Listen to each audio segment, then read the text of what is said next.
Thank you. As one of the three members of the hip hop generation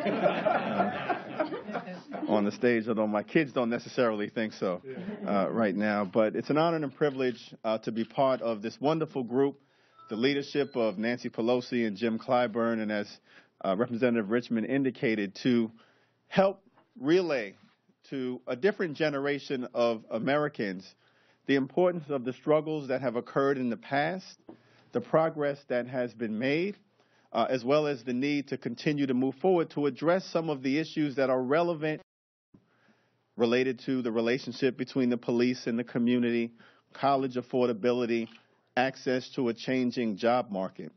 These are things that we want to make clear to bring the American life in a robust fashion, in a manner that allows them to pursue the American dream.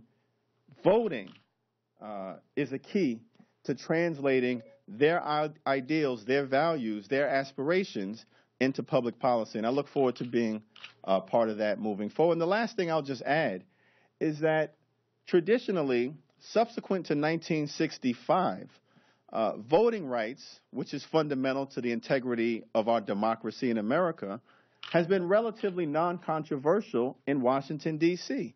It was reauthorized on 4 different occasions with large bipartisan majorities, and every single time in 1970, Richard Nixon, in 1976, Gerald Ford, in 1982, Ronald Reagan, in 2006, President George W. Bush.